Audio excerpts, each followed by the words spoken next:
Yes, this is Mr. Controversy, and this is the infamous 3-point conversion station. Keep it locked.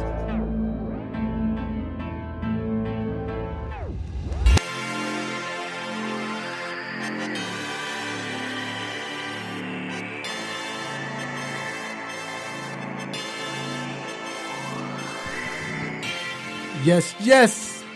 We are back inside the 3-point conversion sports lounge. I'm Mr. Controversy. Did you miss me? It's another beautiful Saturday morning, everyone. So glad you all can join us. A lot of stuff to get into. Of course, we got football. Media day for the NBA jumped off. Like I said, there's a lot to get into, man. And of course, I am not doing this by myself. I do have the one and only popular G. What up, G? Yo. We hadn't heard you say that in a while. I know I've been taking over saying that, but good to hear your voice, man. And then, of course, I got my road dog, my partner in crime, D Intellectual. What up, D? What up, though? What up? How you doing, man? Man, can't complain, man. It's a great Saturday. Still feel like it's summertime out here. Yeah, it's blazing here in Georgia. Yeah, I was just thinking about that. Like, man, Can we get some fall? Because it was, it's getting dark a little early, but it's still 98 degrees. Like, why is it getting dark early? I saw some leaves falling last night. They fell for I saw about 3 leaves fall. They fell because they was hot. Right. Yeah, but it's like I said, it's a great day. Excited for what's going on with sports, and we got a lot to talk about. Like always, Media Day opened up today or yesterday for some teams in the league and for the NBA, and it some interesting comments we're going to get into. We're going to talk about. Go ahead. Ready for that, man. Yeah, basketball and football at the same time, man. We back to it, baby. Right. Yeah. I'm like I said, it's good, man. It's that part of the year where baseball, NBA, football, hockey, everything. College football, college basketball. Yeah, college basketball gonna nuts. come in November. You start seeing little stuff like early November. Maui Classic or something. Right. But yeah, it's cool. Also, we're gonna talk about college football. Of course, it's Saturday. LSU put on a strong performance against Vanderbilt. We want to ask questions. Are they for real? Is this the year that they get back to the playoffs? So we'll bring up that. Also, LSU. Oh, okay. What you thought I said? I heard Vanderbilt. Like, what, Vanderbilt? No, they played Vanderbilt. No. Getting back to the playoffs. No. And were they ever there? Also, we have the boxing match. We have big boxing match. Shawn Porter going up against Errol Spence. So, big matchup. See what happens. We have guest Damian Adams coming on to talk about that. Then we're going to talk football, man. The Falcons 1-2. Some young quarterback named Daniel Jones. I don't know who he is. He looks good. Is he the truth? He got people out there apologize. Right. I might have to make an apology too. And then in Washington, should the Redskins follow suit and play Haskins in their season? Then we got Ask a Doc with Dr. Fowler III, orthopedic for Ortho Atlanta. He's going to come in and talk about injuries. And then we got to talk baseball. The playoffs starting next week. We got the wild card game. So we'll talk about those matchups, man. As much as I hate the wild card. But yeah, I know. It's going to be interesting. So, let everybody know that you can watch the game. Watch live on the 3-point conversion Facebook page. What up?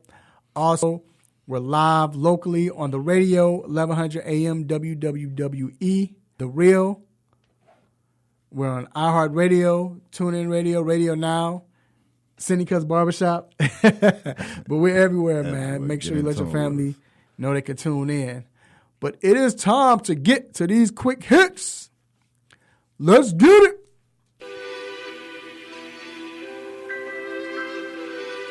I want to shout out to our sponsors, Ortho Atlanta, Cindy Barbershop. Appreciate you. Sherm Beats with the sick beats. So, first off, Cam Newton came out that Cam Newton hid the extent of his injury. What does this mean? He hid the injury. When you hear that, what do you get from that? Like, why do you think he did that? Well, based on him, because he wanted to be there for his team and his fans. I think it probably was that. However, like, now look at their record. They lost to the Rams, 30-27, right? Mm-hmm. They're 1-2, if I'm not mistaken, 1-2. Right? No, yeah. they're on. They hadn't won a game. Yeah, no, they beat Arizona. That's right, they beat Arizona. So they're 1-2. Right. So they easily could be 2-1 and be talking about a whole different ball game. They could be tied with New Orleans for that.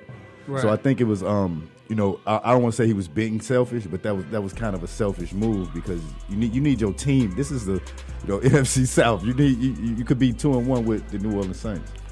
This is what I got from it. He did it because of the backlash. Everybody saying he's always hurt. Right. His career over. He got a little LeBron James in him this past. Because isn't this a contract year? Yeah, it's a contract year. Right. So all of that, just I get it, but and he was saying it may be 1 week, it may be 2, it may be 6, but let's say it's 6 and Kyle Allen goes 5-1. But I don't even think he was worried about Kyle Allen. I just think it was more of getting a backlash because everybody been talking. He's always hurt. He's hurt again, and that's a fact. I'm not saying that. I'm saying, but what if Kyle Allen goes 5-1? Then it's a contract year. Like, what do they do now? Do they let him walk? Right. Yeah. So that's the thing. Moving on. So the G League, listen to this, plans to experiment with a new free throw rule this season that aims to shorten the length of games. The new rule allows a player only one shot during any trip to the free throw line. The number of points that the shot counts for will be determined by the shot that was taking place when the foul was committed. The lone free throw shot could be worth 1, 2, or 3 points. So this is basically like the Big Three. That's what the Big Three is doing. And you hear them cube, they copying. Right. Do you like this? I hate it. Yeah, come on, man. You got to earn them. You got to earn them. Yeah. Think about it. If Shaq did this, Shaq would have more points. He'd be the number one scorer in history. Right. There was a this reminds me of like there was this old rule in the 60s and 70s as far as shooting free throws. You got 3 chances. If you miss one of the first 2 free throws, you got a third free throw. Man, see, it was called the 3 to make 2. So you got 3 chances to make 2 free throws. Man, get out of here. Earn your worth. Yeah, ain't nobody doing that, man. Moving on. Georgia Tech basketball program has been placed on a 4-year probation and banned from postseason play for 2019-2020 season. The program was cited for major recruiting violations, including providing impermissible benefits to players in 2016-17. So they violating and they not even showing it on the court. Yeah. Can we get a stop it for that? Because, I mean... If you're going to violate, you need to go ahead and violate and have some of the top 100 players on your squad. Stop it. It looked like, I can guarantee you, when they probably got the punishment, they shrugged their shoulders like, okay. Oh, well, we wasn't going to make it anyway. Like, man, we got to try harder. So next year. They need to. Yeah, man. Moving on. NBA teams were notified this week that they must certify and submit the precise height and age for every player within the first week of training camp. Heights will be measured with shoes off. Are they going to get Thon Maker age correct? Are they going to get Serge Ibaka's and Joel Embiid's age correct? Yeah, I know. Right? Like if that's the case, I think Serge Ibaka is 50. At least. Embiid is like 43. 43, yeah, definitely. That's why he always hurt. It's kind of like how it was in baseball, where you found out some players were older, like Miguel Tejada, and the Little League when they were with Danny Almonte. You know, he's supposed to be 12. He was really 30. Like 37. You know, he cheering. But people now it's funny because I wonder how tall Muggsy Bogues was. I wonder how tall 4'2" had to be like 4'2". I wonder how tall Manute really was. Charles Barkley, was he 5'10"? 6'3". 6. So what's it about like Manute? Like, okay, he was supposed to be like 25, 26. He Definitely might have really been 50. Easily. He might have been 50 years old. So And when he passed, he was probably like 89. Yeah.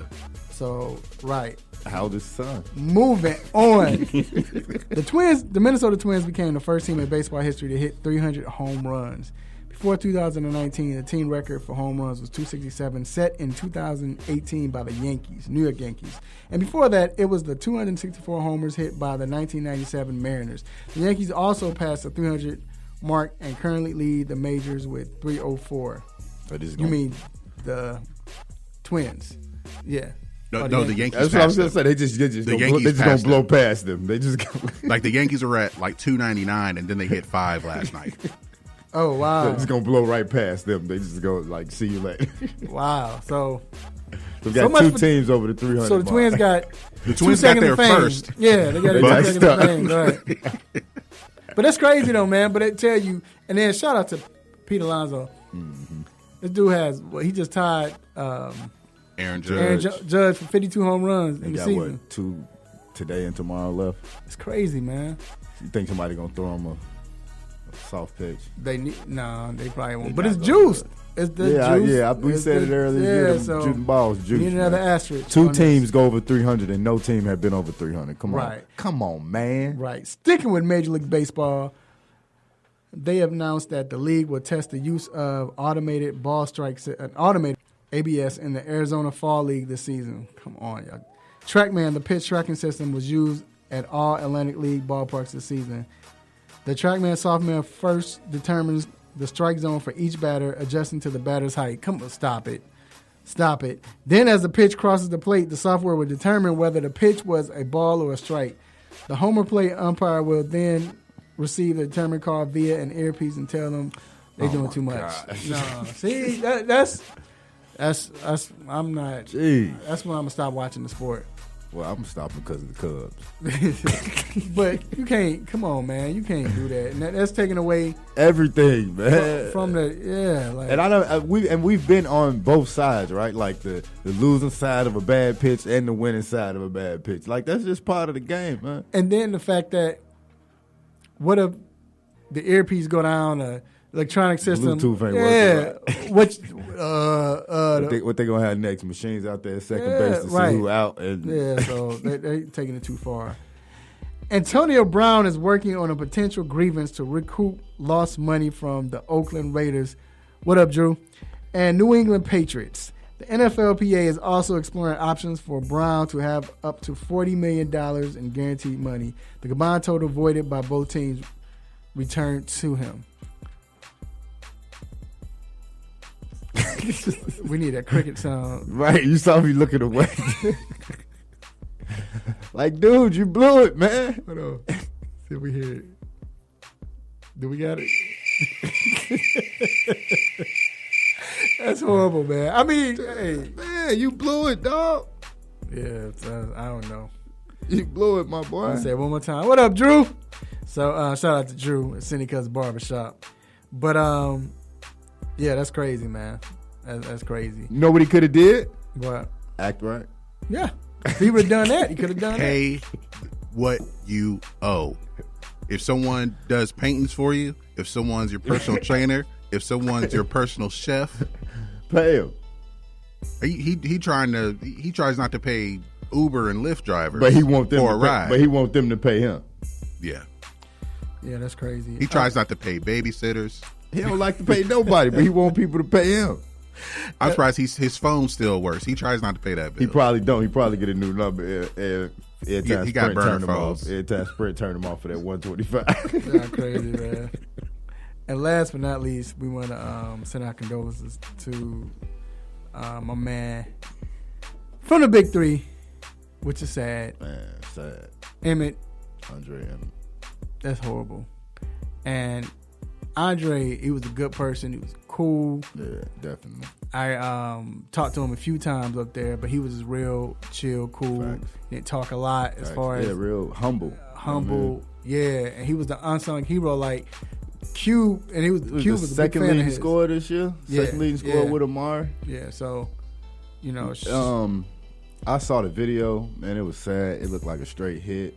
It was real sad. yeah, it was sad. got shot and killed. Was it Thursday? Like Wednesday or Thursday. Wednesday, Thursday. I can't remember It the was actual sad. date, but definitely want to send our condolences to his family. All right, and that wraps up Quick Hits. We're gonna take a quick break, and we will be right back with the hot topic. Yeah.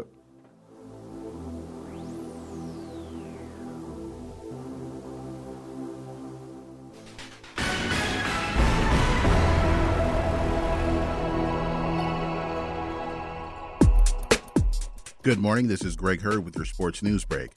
The Atlanta Braves lose one to the New York Mets 4-2, and they have one game remaining in the regular season. The Atlanta Falcons try to bounce back from a horrible Week 3 showing. They're finding out Keanu O'Neal is out for the season with a torn Achilles. They gear up to play the Tennessee Titans at home. The Washington Redskins travel to New York to play the Giants. Word is that head coach Jay Gruden could be fired if they don't come out with a win.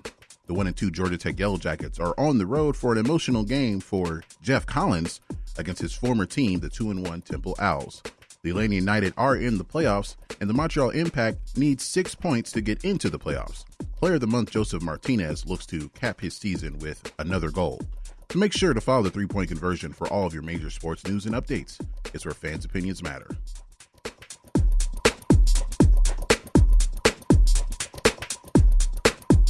Hey folks, Handsome Josh is here to reveal some big news to all the AM 1100 listeners. I have an app. That's right, you can now check out all your favorite programs right here on The Real with the Real 1100 app. Whether it's sports, entertainment, or lifestyle, the Real 1100 definitely has you covered. So why don't you just tell me how much it's going to cost me? And here's the best part. It's available in your Google Play or Apple App Store, and it's free to download. Actually, you can count me in on this one. So download the Real 1100 app today and stay in tune with The Real. Hey y'all, this is Brittany Sykes with the Atlanta Dream, and you're dreaming with the 3-Point Conversion Radio.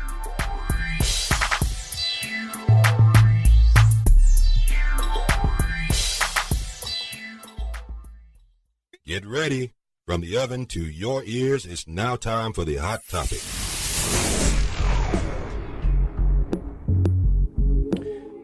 Yes. Mr. Controversy here with my man D Intellectual. Yeah. And this next segment, the hot topic, is brought to you by Cindy Cuts Barbershop, located on 3000 Chapel Hill Road, Suite 206, Douglasville, Georgia. Go ahead and check them out. Great barbershop. Great barbershop. I mean, that's all it is. You know, you're going to get a great cut. They're available 24 hours, basically. You know, and the thing is, what I like about them is, like I said, everybody's cool. You ain't no beef or anything like that. So shout out to them boys, man, or the men, I should say, and shout out to Dwayne Chambers. He's the barber. Once you come in, all the way down on the left, you can follow him on Instagram at Simha the Barber. That's SimHatheBarber. And then once again, man, I'm gonna mention them. Shout out to Drew. Drew can cut. I mean, and then he'll cut it the way you want it. If whatever you want, yeah, however you want, he'll cut it just like that. Shout out to Drew. Make it seem like they're like cutting shags. Yeah, George Jefferson or something. We're giving people George The cul-de-sacs. Basically, he is. When people what they want. You know what I'm talking about. Some people come in there and ask for that. You getting them bad kids, George Jefferson. Nah, well, just put it like this. When it's customer, he's going to cut however you want it, no matter what we think. If they want it like that, he's cutting it exactly like that. Inside joke. You know what I'm saying? This is what it is. But he can cut, so that's why I say if you want a great cut, he'll cut that, so whatever. But shout out to Drew. So, anyway, Media Day started for the NBA. Finally, people have been waiting for this moment to hear these people talk or hear these players with different teams and so on. And that's what we got. LeBron James and the Lakers, or should I say LeBron James, AD and the Lakers, they had their media day, and LeBron talked about how he believes that, well, he said that he's playing through AD. This is, we're going to play through AD. Why else did we bring him in? Right. So my question is, we look at Cleveland, the first stint. We go to Miami. We go back to Cleveland. LeBron James has played with multiple superstars, except for the first stint in Cleveland. And Larry Hughes. Yeah, he had Larry Hughes, G, Danielle Marsh, you, and we was all on the team. And but it always went through him. So for him to say this will go, we'll be playing through AD, is that believable? I'm with me and G was talking about it a little earlier. I got to see it to believe it.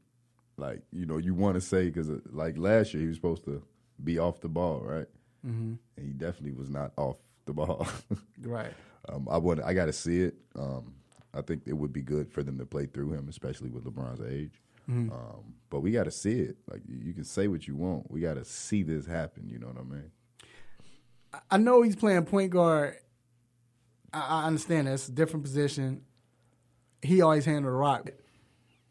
One thing in basketball, you can say that's your position, but I mean, just because you play like for instance, a small forward, you can put that power forward. But you like, it don't matter. He's a forward, he's gonna score. Right. No, it does matter. We saw Carmelo's game kind of dwindle when he went to New York, and all of a sudden he's moved to power forward. It's a different animal. You got to guard certain people. Certain people are guarding you. They're playing you different. You get the ball different in the post. Mm. So him playing point guard, I'm going to ask G, do you think this is why he said that? Do you think that, I understand y'all don't believe it, you have to see it, but do you think that's the reason he's saying that is because now as a point guard he might not score as much? Well, I mean, he's trying to take less of the scoring load. He's had so much offensive responsibility his entire career, and as he gets older, his role's supposed to change, but he can still be effective. Like a lot of comparison can be made to like with Magic Johnson, point guard, but when he came back in '96. He wasn't the point guard. He was more of a small forward, power forward, but still effective because you can still run plays for him. He can still make plays, but he didn't have all the offensive responsibility, but he was still effective. And that's what LeBron can age into, still being an effective player, but not having to carry all the offensive responsibility. And I'm looking to see what type of offense that they're playing. Like he mentioned, he's like, we don't know yet. We haven't learned either. They asked him that. But it just seems like AD has to play in the post. And like we've been saying, we haven't seen LeBron. You can't play with a post player. I've never seen him make an entry pass ever. So Bosh wind up becoming a 3-point shooter. Right. Kevin Love, Bosh, name them. So we don't want to see that with AD. So that's where I'm kind of wondering how is the offense going to fare. And then when Rondo comes in, automatically you have to move LeBron to a scoring player because he's going to handle the rock. I don't understand why. And I know that's LeBron's game, and I get it, but I don't understand why you can't have Rondo just start at point guard. He should definitely be the starting point guard and let him distribute. Because that's what he does that great. But LeBron can't play without the ball. Yeah, he's got to have the ball to be effective. That's why the off ball thing, I didn't buy that for a second. You remember that commercial where y'all probably don't remember, but it's an old commercial where it was Gary Payton. They was doing these commercials with NBA, and the little short guy had the ball and he couldn't pass the ball. And remember, Gary Payton was like, pass the ball, dog, pass the ball. And then next thing you know, Jason Kidd was like, GP, I got something. He opened the closet, a whole bunch of basketballs fell out. It's like that with LeBron, even though he passes the ball, but it's like he can't play without it. Like he has to, if he has the ball, if he doesn't have the ball, it's like he just disappears. Hence, in Dallas in finals, when they played, when he had a ball, he kind of hid away. Well, that was, and also he hadn't seen a zone defense since high school and didn't know how to solve it. Yeah. And then he had 3 foot tall JJ Barea on him. It's like, well, I can shoot over him, but I can't post. him. Jesus. So now moving to Houston, Russell Westbrook came out and said that, and it was the first time they were actually talking to the press about everything, and and he said that they would be the scariest duo. Do you agree with that? I can say scariest, but I don't want to say best because I still think this LeBron and AD duo is going to be real nice. That's my personal opinion. But so what's scariest? Why would they be the scariest? Them two running up and down the court, dude. Like Russ going full throttle no matter what, right? And then you got Harden over there that can do anything with the basketball. Mm-hmm. You know what I mean? He can drive on anybody. He's real strong, so he finishes. And you already know what his 3-point do. And I'm sure he's going to have a new move for us this year where he do a triple jump, hop back, backwards flip. Well, you've seen the move that he's been working on. Basically, it's going to be like a Dirk one-legged shot, but it's going to be a 3-pointer. Yeah, it's like a turnaround. Like it's real crazy. Mm. So they going to come up with new rules for him too. But I tell you this, like I said, and it could be all for show, but to see them both talking meshing like that and how they want to do this, and that's the great part. I mean, with Harden, again in Houston, Harden hadn't had that since he was in OKC. Yeah, Melo. Harden hadn't had that since he was with OKC, and and then Russ been playing with, so Russ knows how to play with a superstar because he's played with Durant, he played with PG, and when he played with PG, he was a different player. He gave the ball to PG. Yeah. Like so PG, like people can say it failed or whatever. PG had his best statistical year playing with Russell Westbrook. Right, almost MVP. Yeah. There were some other things with that roster, but they, instead of let's fix the roster, then let's just start over, because they felt like it had run its course because of who they had. It ran its course primarily Westbrook. Yeah. I feel like coaching had a lot to do with that. I think the injuries messed that up too. When Robeson, when he went out, because he missed all the last year from the injury the prior year. Yeah, so I think that kind of messed up everything as well. But I do think like I said, I think they will be good. They probably will have the best regular season record.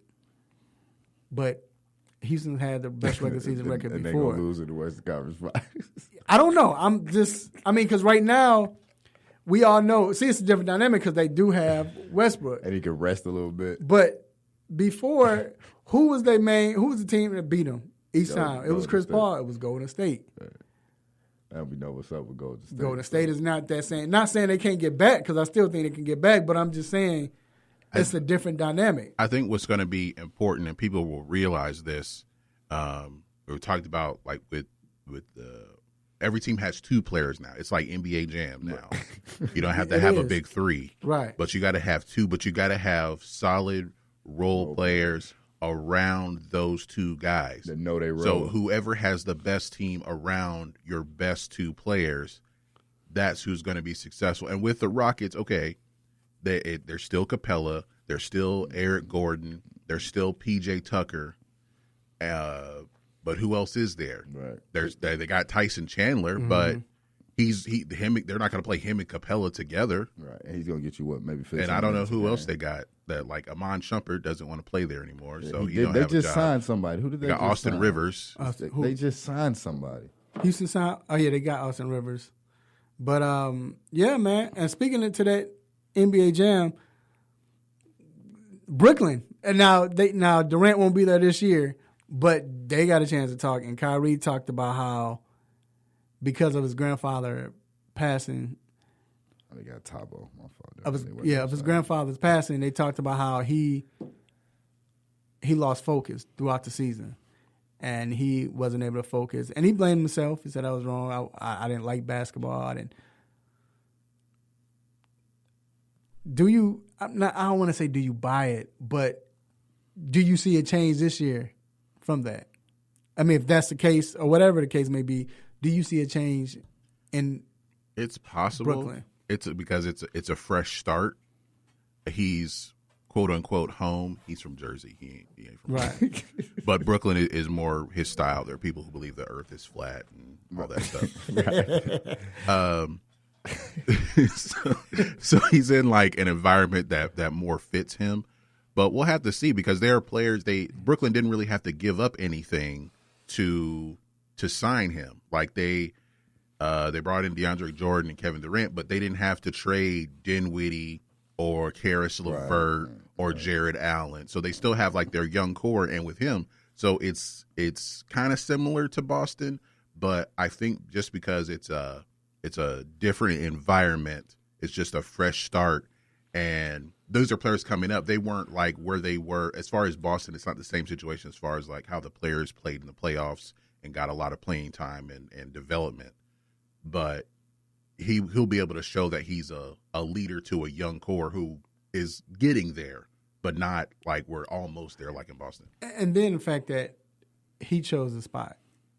He got traded to Boston. I think people forget he was traded to Boston, whereas this is where he wanted to go. Right. So that's a big difference, you know.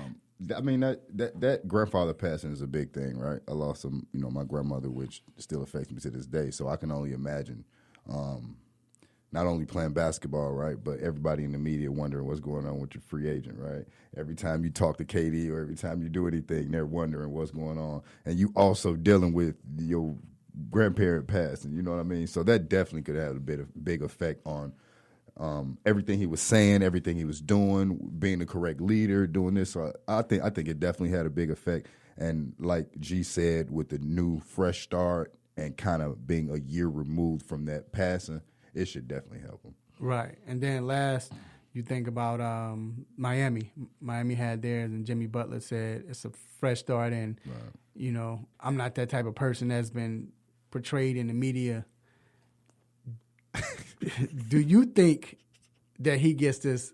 Is it too late for him to start over in Miami, or now do we get a chance to see Jimmy Butler? Because we saw it going in Chicago. I think lead a team to the playoffs, yeah, he can do that. But I don't think he's that. No, I mean, because they don't have enough anyway. But still, go ahead. But G. the thing is, like, okay, why it didn't work in Minnesota, okay? Like, okay, he's Tibbs' guy. That's why he was brought in. Right.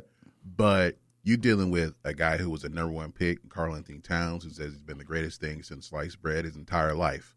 Mm-hmm. You got another number one pick in Andrew Wiggins, who's been said he's the next Kobe his entire life. Trade him. They're not, and they're on, and the team. Otherwise, the team was pretty bad just because the Timberwolves so bad at drafting. Right. But then you bring in Jimmy Butler. He's come up. He's one of these, like a lot of rappers say, like, I come from the mud. He's one of those I come from the mud type of guys. And so his attitude and mindset is going to clash with the guys who have been at the top who've been given everything. Yeah. Right. That's why it clashed in Minnesota. And it also clashed in Chicago because Fred Hoiberg was the punk. When you well, y'all can say it like y'all are the Bulls fans here. But when they fired Tom Thibodeau, what a lot of teams do, we got to bring in a coach who's the complete opposite of the guy we just fired. And that's what they did, but that didn't work At all. for Jimmy Butler. Right. So Yeah. now he's in an environment where Pat Riley is that dude. He's always been and maybe that that's dude. what he needed. And Miami, that's where he need to be. And Miami is kind of that get it from the mud type of team, right? Like with Justice Winslow, like with the team that they are, right? It's kind of a let's get it grimy, let's dirty up the game type of, you know what I'm saying, Jimmy type of thing. So I definitely think they're going to be a playoff team, but a competitor, a championship contender. No. I just want him to be able to show that, okay, I am a leader. And he hadn't had a chance, like G said, going to Minnesota, then going to Philly. That definitely wasn't happening. But now he's back. Because Chicago, he had it. We saw it. I mean, they needed more pieces, but it was his team. He was an all-star. He was considered one of the best players in the league. And about that, D-Rose said they didn't have any problems. He actually bought him a watch. They was good. Yeah, I figured that. That's why I said that was... Or whatever the case. And also with Miami, they're trying to get if they bring in Bradley Beal or Chris Paul, but that contract is just an albatross. So the Rockets got Anthony Bennett too. Yeah, we'll see what happens. Breaking news: Anthony Bennett just got cut from the Houston Rockets. Right, that's how quickly it happened. We'll see what happens, man. We're gonna take a quick break and we'll be back to talk football. Keep it locked.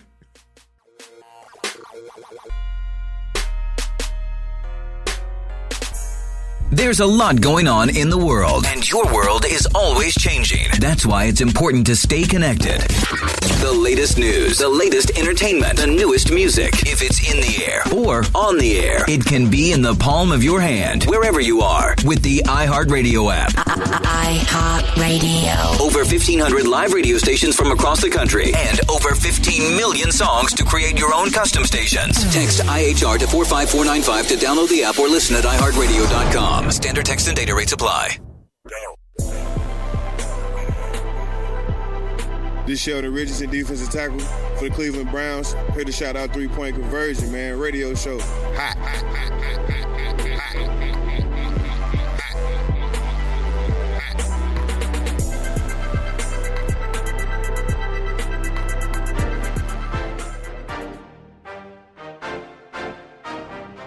All right, we are back inside the 3-point conversion sports lounge.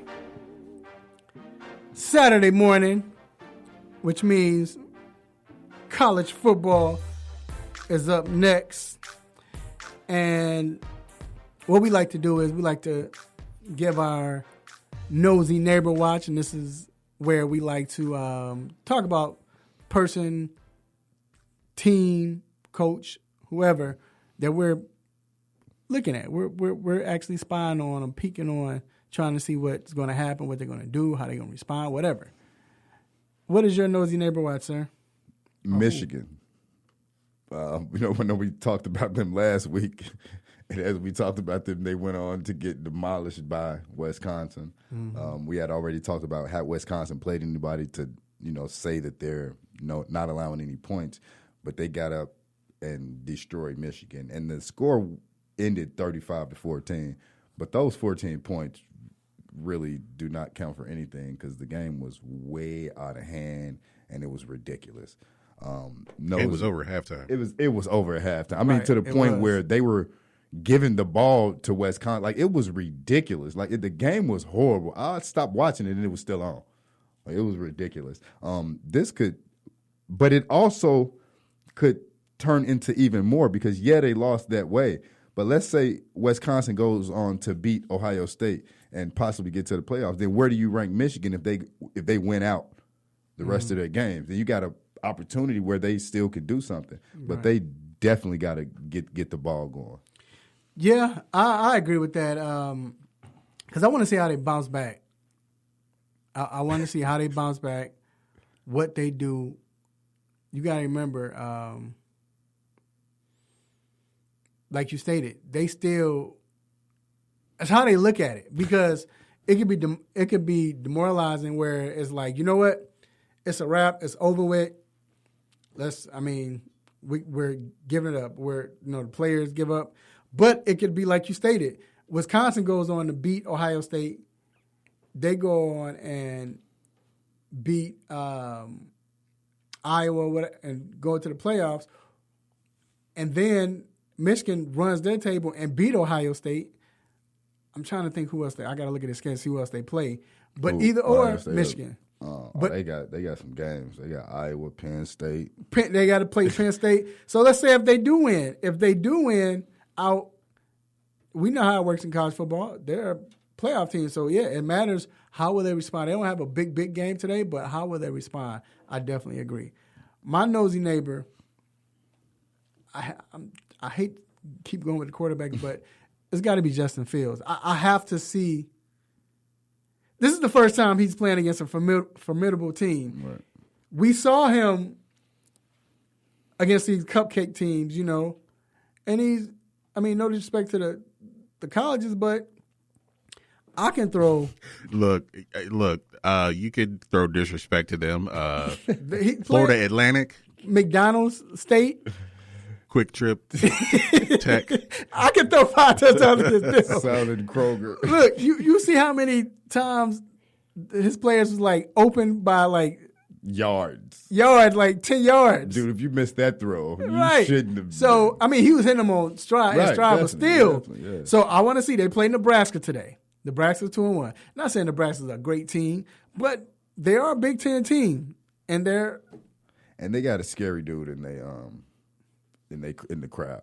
Oh, Cornhusker, right? He's stupid. A real child of the corn. Right. Hey, we should have. I wish you had that picture, G. But the fact that he's playing against a team that plays football. Right. They're in the Big Ten. They're decent. So what's going to happen? So that's my nosy neighbor watch. Definitely. Who's your upset? So for my upset, I'm gonna go. I was gonna go one way, but I'm actually gonna go Virginia beating Notre Dame. And I know it's in Notre Dame. I know it's in South Bend. In South Bend. Virginia's 18-10. Notre Dame. They just lost the last game they played. Georgia. Right, they lost to Georgia. But I don't. That's an upset. Because it's in South Bend. Yeah, it is an upset.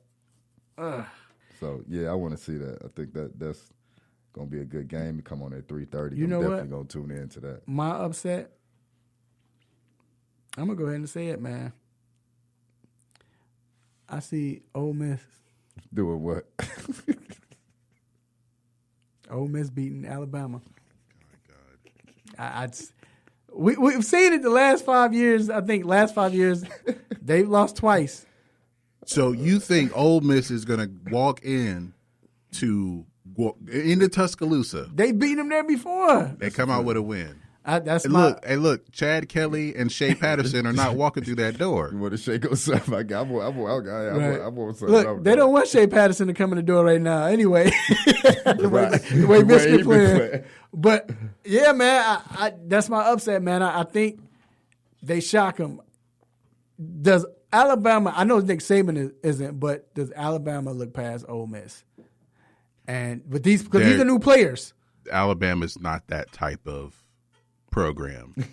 Anybody from the Bill Belichick tree, like Saban is, they don't look past anyone. They actually find good things to say about if they were playing Ole Miss and they were 0-4 and lost every game by 50 points. Nick Saban will still find good things to say about them. Like they're a great team. Agree, their quarterback is a strong. Like he always finds positive things to say. But I'm just wondering if the players inside are they looking past them. That's all I'm saying. But that's my upset.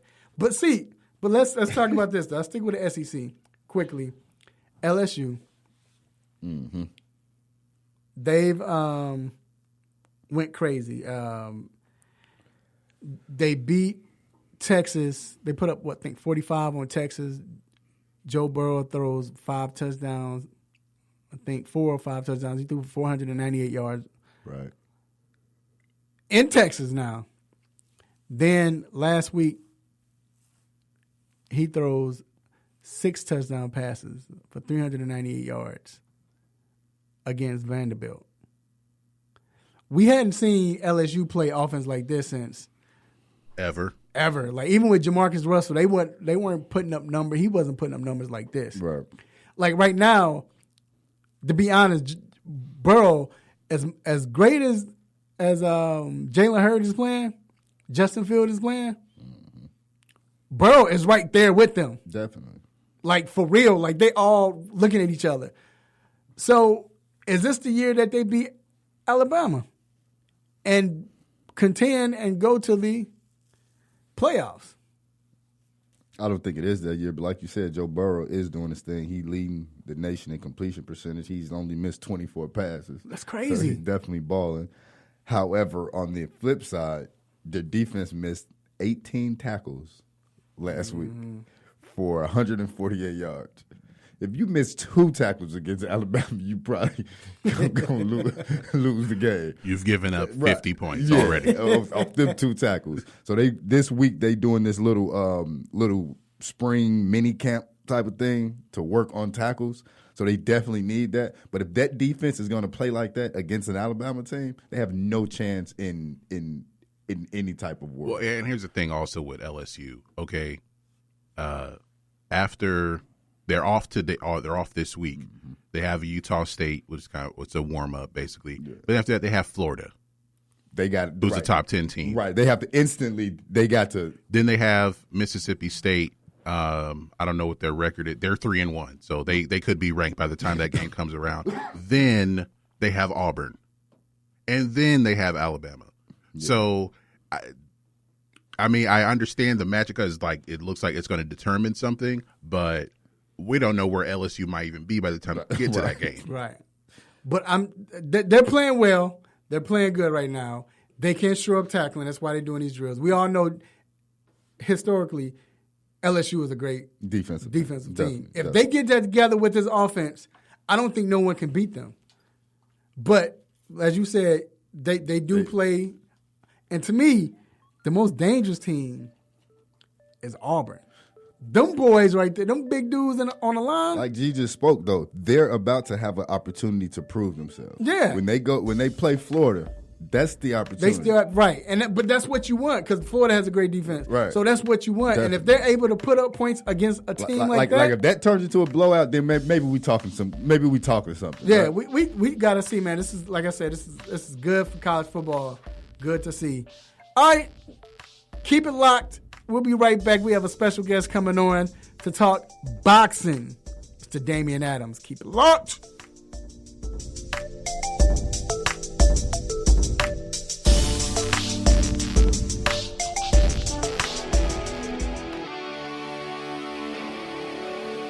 Have a sports injury? Need to see an orthopedic doctor? Ortho Atlanta is one of Metro Atlanta's largest orthopedic and sports medicine practices, providing orthopedic and sports medicine care for the whole family. With 37 physicians and 14 offices, the practice provides the highest level of care for injury of muscles, joints, bones, and spine. Ortho Atlanta offers convenient access to a full range of musculoskeletal surgeons and specialists. Ortho Atlanta also offers on-site physical therapy, pain management care, MRI imaging, and workers' compensation care. The Ortho Atlanta surgery centers in Austell and Fayetteville provide cost-effective, same-day surgical procedures in an accredited outpatient center. Hip, knee, shoulder, back pain?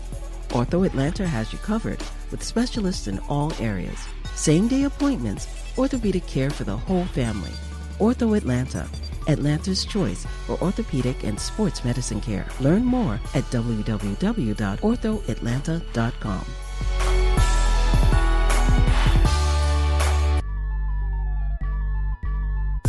What's up? This Chris Tucker for the 3-point conversion. Let's go.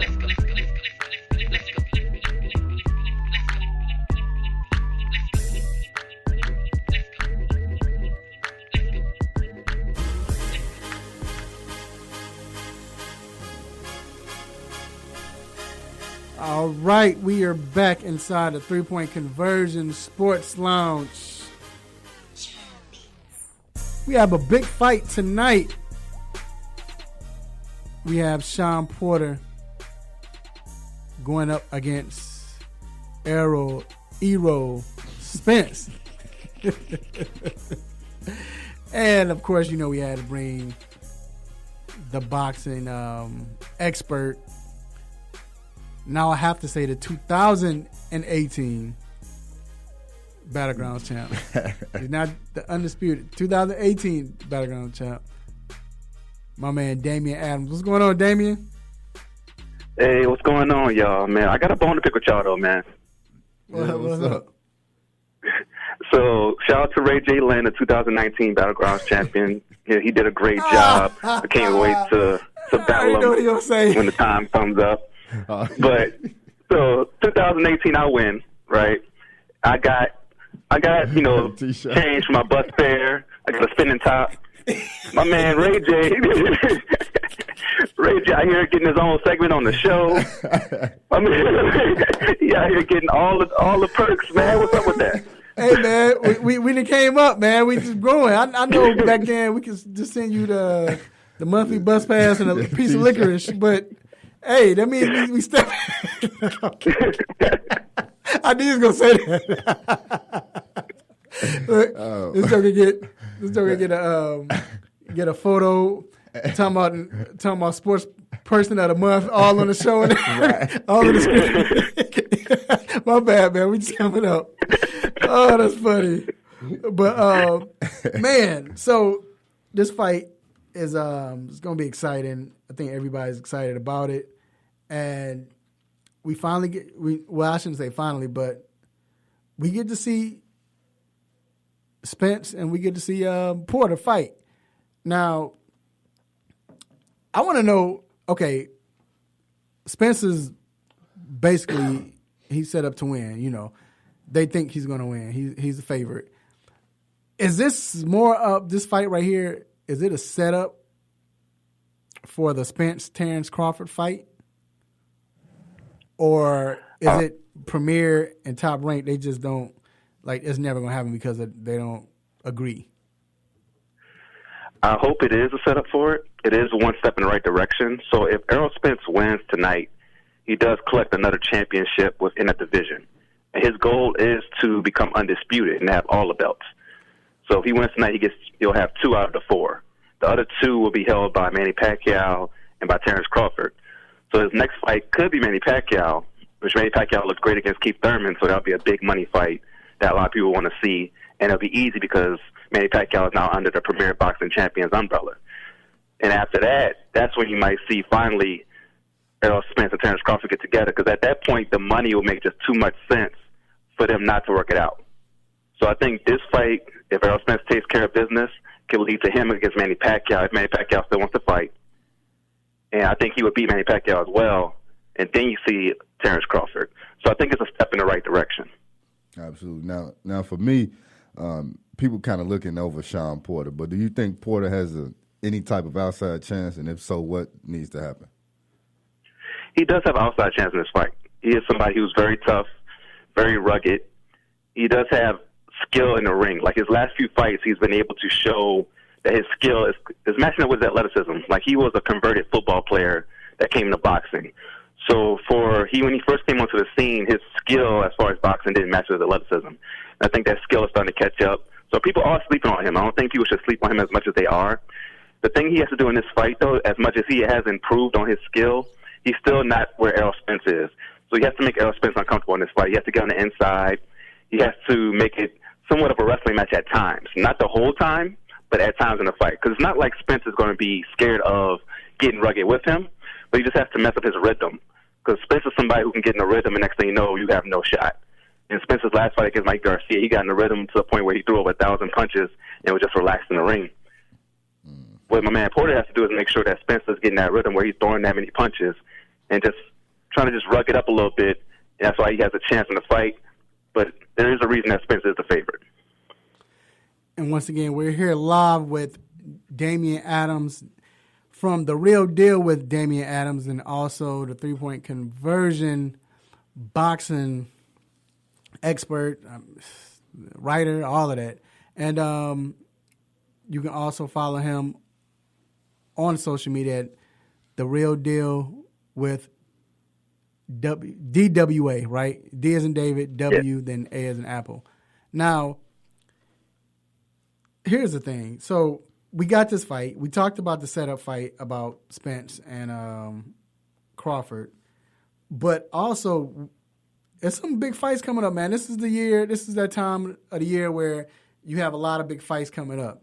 Any particular fights that we should be excited for as far as coming up? Yeah, man, the end of the year is great for boxing this year. So in November, you have Canelo Alvarez going against Sergey Kovalev in a light heavyweight division, which is a big challenge for Canelo. Canelo's someone who started out at 147 and is going all the way up now to 175. And he was always a bigger fighter, especially when he started at 147. We knew eventually he would move up to where he is now at 160. But to go up to 175 is something that we probably didn't see from Canelo. So the fact that he's going up to that weight to challenge against Kovalev, who is not just your normal 175er. He's somebody who has great power. So in that bout, to see Canelo take on that type of challenge is something that I'm looking forward to. In December, we have the rematch.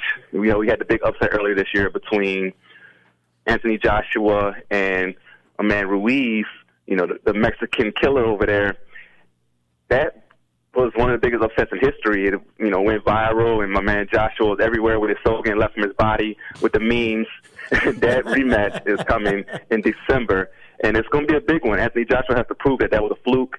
If it wasn't, then Ruiz, is going to move on to fight against the Deontay Wilders and the Tyson Furies of the world if he's able to take Joshua out. So that's a really big one. You also have on the zone, you have Regis Pourquoi going against Josh Taylor.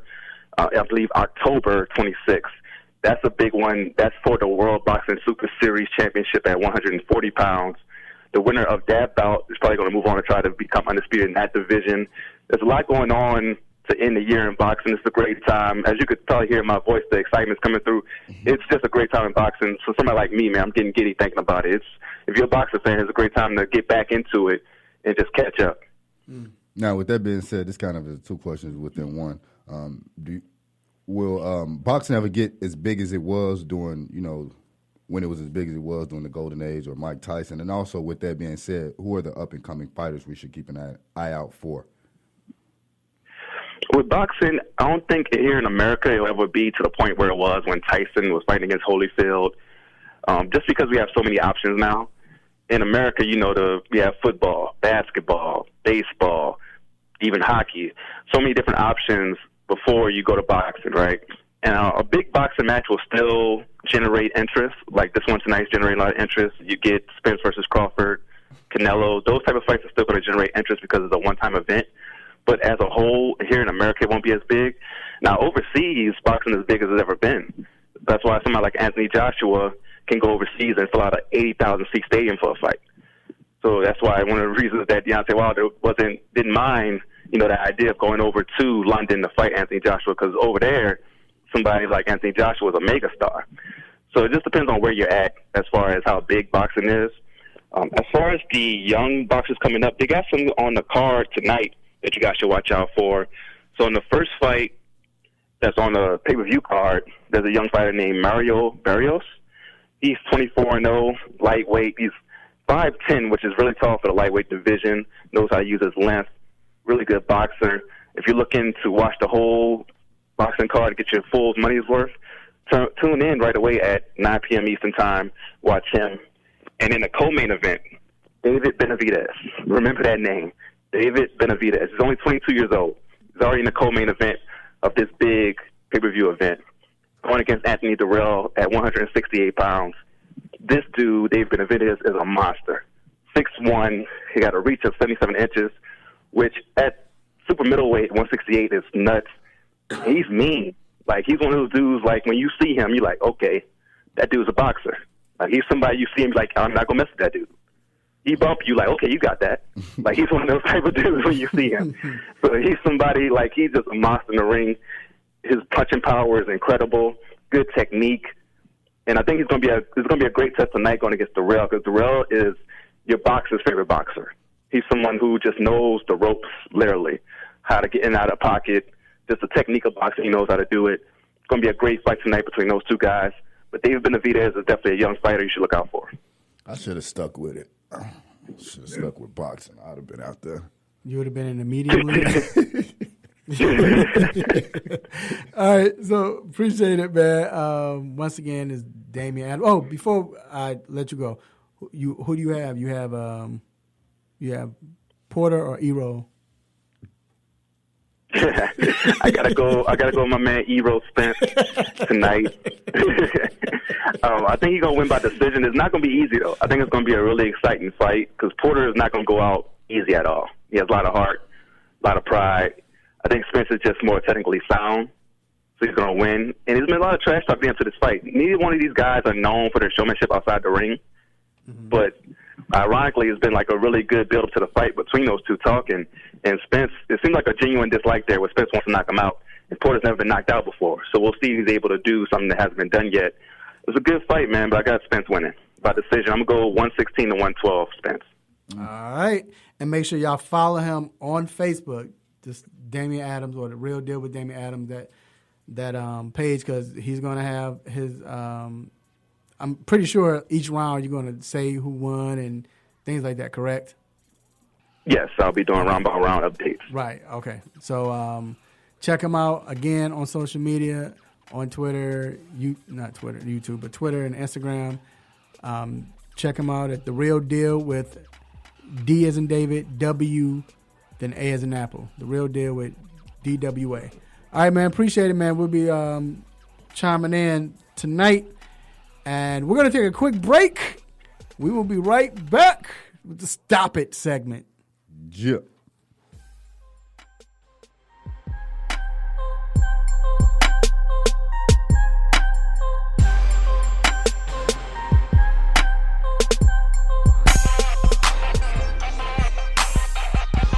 Hey, what's good? It's your boy Nate Burles from the NFL Network and CBS. One of the illest to do it. Hey, you listening to the 3-Point Conversion Radio. Don't you go anywhere. It's lit. It's lit.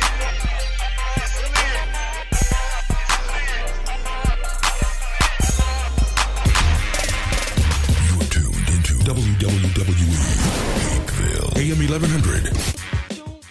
The opinions expressed during the sponsored programs on this station are strictly those of the program hosts, guests, and callers and are not necessarily those of Beasley Broadcast Group, this station, its staff, other advertisers, or agencies.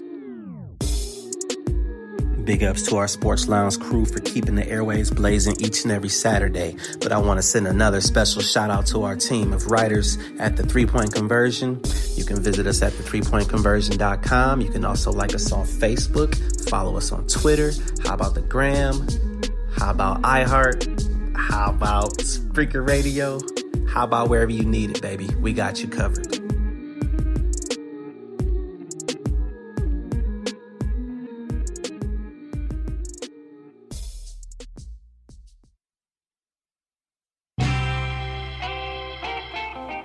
No mercy. Don't let up on him. Go hard on him, Mr. Controversy.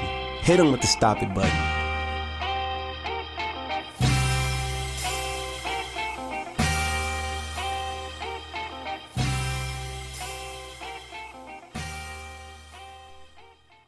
All right, we are back inside the 3-Point Conversion Sports Lounge.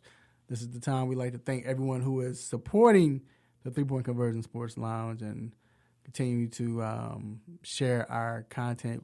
We thank you for that, and we ask you to also make sure you support the 3-Point Conversion itself, the company itself. And it is now time for the most infamous, the most famous Stop It segment. Let's get it. Stop, hey. Stop, stop, stop, stop, stop. Stop it! Stop it, stop it. Yes, S-T-O-P, new word, I-T. Stop it! Stop it. Get some help.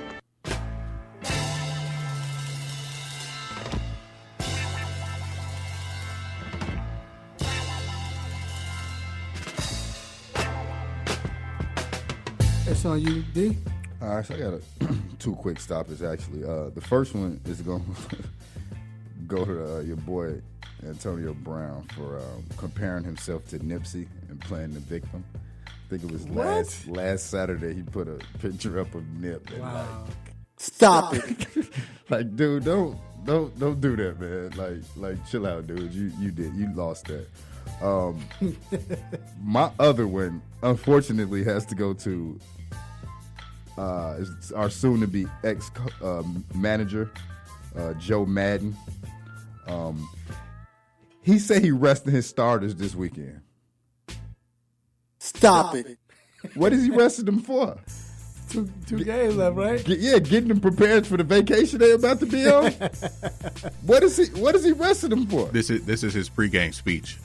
All right, Cancun on 3. 1, 2, 3, Cancun. He say the Brewers gonna be mad at him, but he don't care because you doing this on purpose. Yeah, I kind of like that though. I mean, but don't say that you resting the. But you still playing the Cardinals. I'd rather you beat the Cardinals than to. Nah, he hates just lose. The Cardinals already in, so he like forget it. Y'all ain't getting it. Hey, that's funny though. Rest of your Right. starters. All right, it's crazy. My stop it goes to Joe Burrow. We've been talking about him a lot. LSU quarterback. Joe Burrow had the game of his life last week, right, against Vandy. He had 6 touchdown passes, a record for him.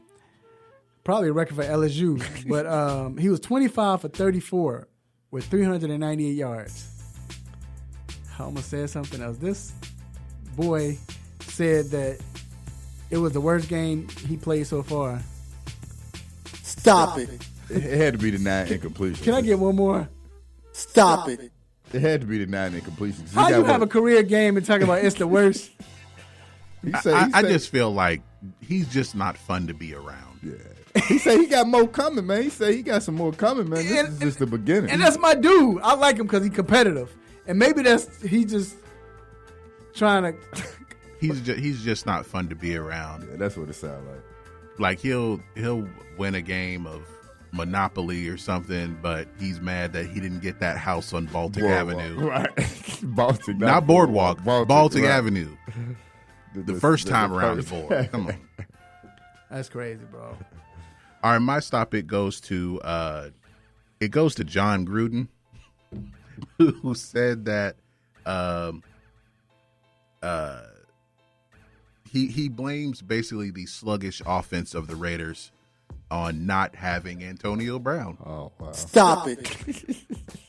I was in the barbershop this morning. I told them Gruden wants Antonio Brown. He sided with him the whole time. Him and his brother gonna be out of jobs.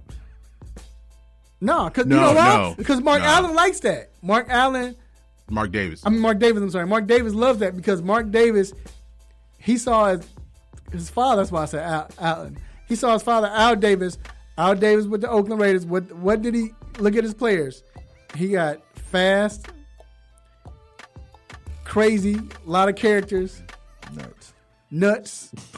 and 2 years into a 10-year contract. Oh yeah, he got. He ain't going. He got about 5-6 years. Though. Well, that's why he said he would give up though, didn't he? He said he would throw the money back. But that's why he got that. He ain't doing that. That's why. So he's not going to get fired. He'd have to quit. Yeah. Right. He's not going to quit. Yeah, that's crazy, man. All right. That's our Stop It moments. We're going to take a quick break. And we will be right back to talk some NFL football. Yeah. Keep it locked.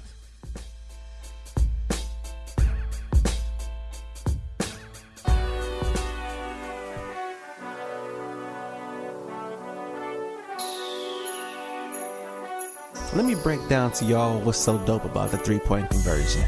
First of all, everybody is a fan of the game first. Second of all, everybody is a student of the game second.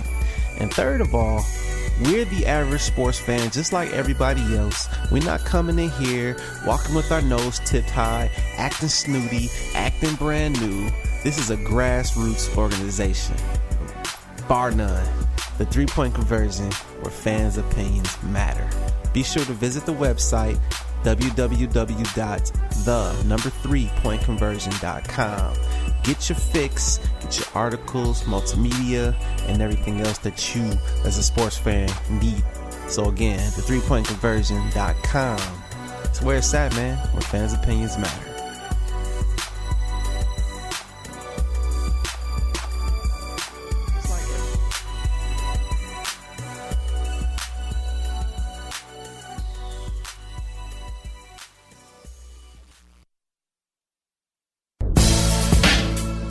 What's up, world? This is Vincent J, aka the Fancy Guru, and here are your fancy facts heading to Week 4. Detroit Lions quarterback Matt Stafford is a good fantasy play this weekend. He's at home against the Kansas City Chiefs, so this could be a shootout in the making, as Stafford will have to keep up with Chiefs quarterback Patrick Mahomes. He has the targets in Kenny Galladay, Marvin Jones Sr., and T.J. Hockenson, so you definitely want to consider those players.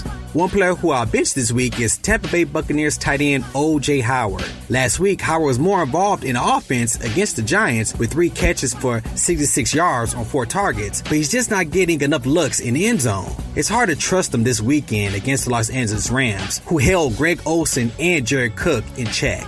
My sleeper pick this week is second-year quarterback Mason Rudolph of the Pittsburgh Steelers. He struggled a little bit on the road last week versus the San Francisco 49ers, but he has a favorable matchup this Monday night playing at home against the Cincinnati Bengals, who's had trouble stopping opposing quarterbacks this season.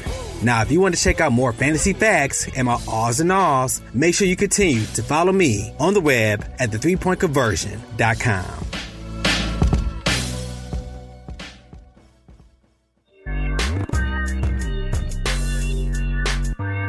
Yo, this is Champ Bailey, 2019 Pro Football Hall of Famer. I just want to give a shout out to my boys at 3 Point Conversion Radio. There it is.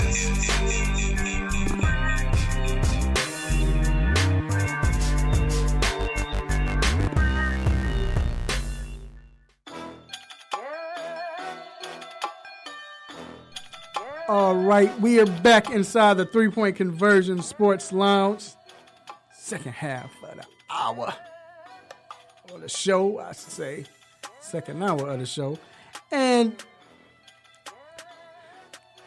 quickly, these Atlanta Falcons.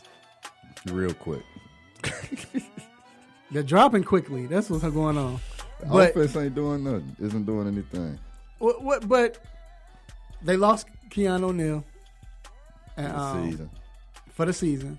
But like you said, they're not doing anything. The line is not blocking. Matt Ryan, I don't know who he's playing like throwing picks, passes, looking horrible. What do you think the problem? What is the problem? Like, why do you? I think, like you said, it's that line, and then the running game isn't able to get anything really going. So that's affecting, everything. Else. You know what I mean? But another, and it's not just this, but like for me, Matt Ryan never finds Julio Jones in the red zone, like ever. Like all Julio touchdowns, except he caught that one like 2 weeks ago, right? That was there. But all Julio Jones touchdowns are like long touchdowns or for he never. How do you not find like arguably the best receiver in the game in the end zone? Yeah, we've talked about that for years. Yeah, I think part of it also, with the offensive line, they've had injuries with the 2 guys they spent first-round picks on, and they're going back to a scheme they used to run.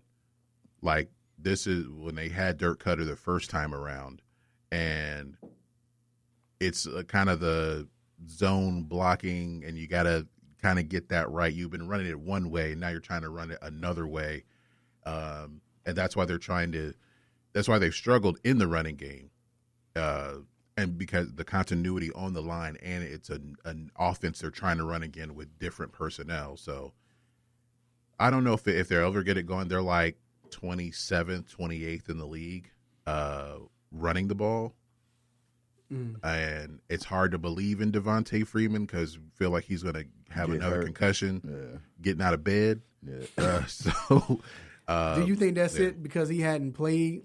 And he's been out a whole year, so is he? Well, with his full rhythm, I think I don't think it's because of the injury. You kind of worry about how effective he's going to be, but I think overall, and none of the other running backs get anything going either, so that goes to the running game itself as far as the scheme they're trying to put in.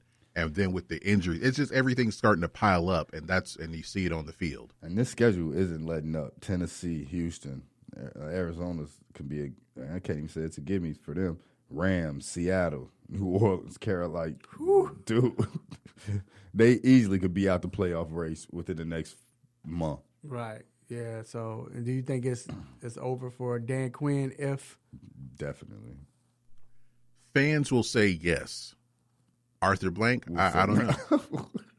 But I put it like this: if they get rid of Dimitrov, then Quinn will be gone soon after that because the new GM will. It's just hard to see them getting rid of Dimitrov, You thought they would have when they brought in Quinn. My point, Blank, he's so loyal, man. Like maybe too loyal. Yeah, that's it. But now, also, I want to talk about a team that has shown that they're not as loyal the last 2 years, and that's the New York Giants. So the New York Giants, they went in and they drafted this person that G and D Intellectual talked about and said that they weren't good. And y'all dogged them. You too. Y'all dogged them. Everybody dogged them. You know we archived this show, right? Everybody dogged them. Hey, I apologize, Giants fans, Daniel Jones, Danny his Dimes, family, Danny Dimes. Dimes. I apologize. I was wrong.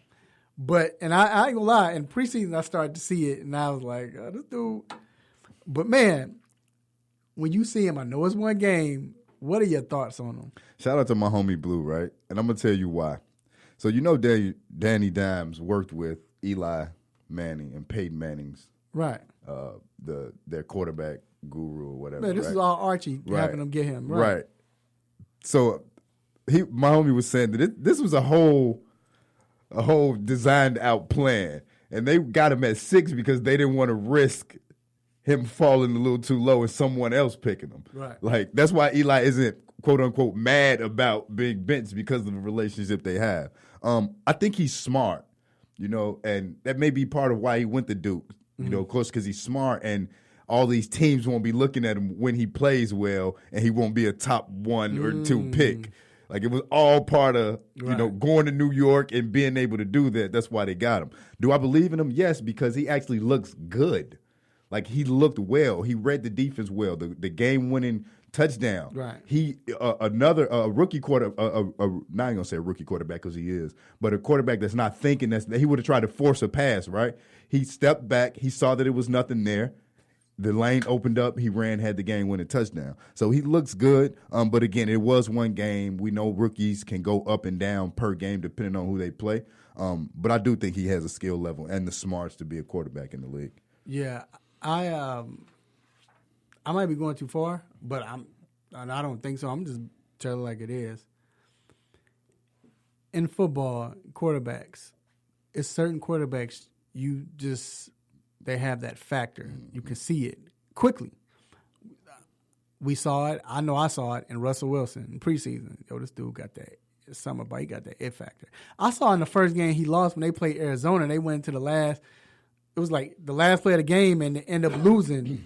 The pass was incomplete, but I saw it. You saw it in Tom Brady when he played. This dude, Deshaun Watson, and when he came in the league, because a lot of people are good in college, but when they come in the league, you saw it. See it. I saw it last week in Daniel Jones. The way he played, the confidence, the throws, commanding the offense. Even though he wasn't perfect, but it was just like, this dude has it. This is in the game. I'm saying is, and the offense looked competent as opposed to, and then he wins. This is the thing. What separated him is the play when he went to when he was the last play when he scored on.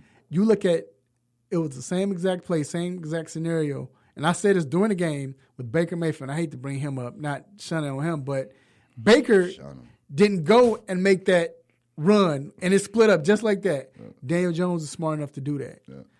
So I like where he's going. Your thoughts on him? From a Dallas fan, but go ahead. I mean, it's one game, but it gives. I understand if the Giants fans feel confident about the future. But I said this on Wednesday. Dave Gettleman still probably needs to go. Yeah. Because Daniel Jones probably could have been helped, by having Odell Beckham Jr., perhaps, Odell to throw to. Landon Collins with Evan Ingram. Oh my God. So, yeah, I mean, I think there's hope for the future. It's a new era, and that's what you do when you take a quarterback that high. You're looking to move on or move into a different era. So, I mean, we'll have to see. I don't see the Giants really doing much, but you're going to see flashes from them, just like with this one game. Yeah, because I don't think that they're going to be, a playoff team. I'm not saying that, but you just see a different approach. Now, you see him being offensive rookie of the year? Daniel Jones? No. What other rookies? That's what I'm saying. But what other rookies? I'm trying to think. What other? I'm trying to think. Saying. What other rookies? Because I'm not putting Kyler there because Kyler's stuff is in garbage time. Like his first three quarters are horrible. I don't know, man. He looked good against Baltimore in the fourth quarter. No, throughout the game, they just couldn't capitalize. They were driving all. They just couldn't capitalize when they got to the goal line. I like Kyler. I like. I forgot about Kyler. Not Moreland, but what's my guy name in Washington? Wide receiver. I can't think of McLaurin. McLaurin's been. I don't think he would get it, but he's had a touchdown in every game. He's a leading receiver and 5 receptions in every game. So he's been playing well. That's a record too. I think Kyler might get it, but the way if he keep playing like the way that, Danny Dimes is playing, dog, it's. You heard G still say Daniel Jones. He still don't. It's that Dallas, man. We're talking about one game, and like all of this, there's this big looping narrative over one game that if Tampa Bay's kicker makes 2 extra points, we're not having this conversation. That's true. No, you're right. No, I don't want to say we're not having that conversation. Yeah, because it wasn't about the. I was saying this this before. A good overall. I was saying, hold on. I was saying this before the win. I'm like, this dude, even if Tampa Bay would have kicked the field goal, I was saying like this dude has an it factor. I didn't say that because he won. I'm just telling the truth. You go on Facebook. I'm recorded saying it. You talk about archives. I was on social media talking about him during the game. I said this dude has an it factor. This dude is scary. And I thought Tampa Bay should have won. Like, yeah, I did. I'm not putting on Daniel. Oh, you won. I'm not saying that, but should have won. Yeah, but I'm just saying. A lot of teams losing because of extra points, man. So now I want to transition to, we see the Giants make this move. Should the Washington Redskins follow suit and put Haskins in the game? Before the Monday night game against the Bears, Case Keenum wasn't having a terrible season. Right. Like that Monday night game, made everyone say, "Hey, get rid of him," because he had 5 turnovers, right? 3 picks, 2 fumbles. Mm-hmm. Before that, he had no turnovers. What we saw from Dwayne Haskins in the preseason, we saw something different from Daniel Jones. Because even in the preseason, Daniel Jones was competent, right? He was making the right throws, the right reads. Dwayne Haskins wasn't necessarily making the right throws, and he was turning the ball over a lot. However, you're at 0-3. Jay Gruden, you may be out, so you might want to make that switch. I mean, put him out there.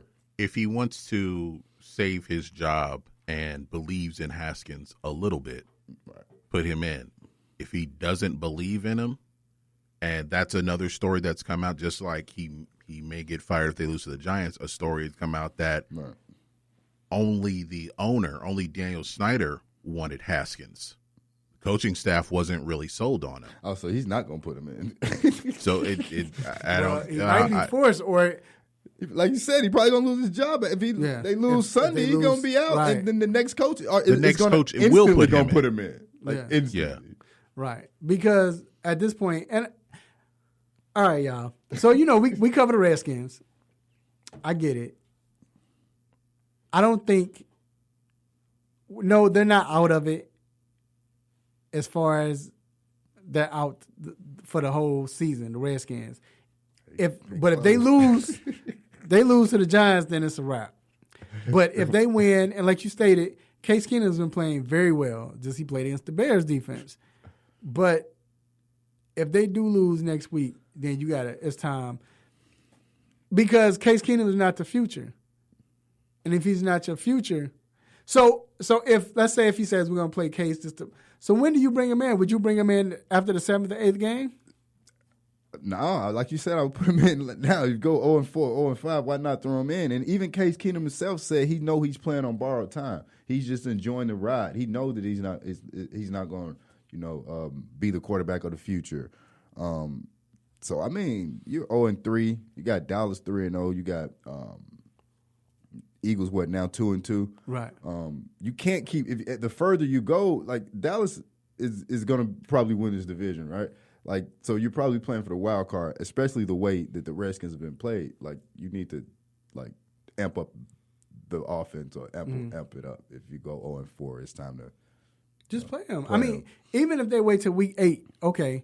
But I'm saying, you see but the Giants, I think Giants felt like we need a spark, and we're still in this. Right. Where I don't think Haskins might be that far ahead. You got to remember, Daniel Jones played, 3 or 4 seasons in Duke? Right. Where Haskins only had 1 year? Right, definitely.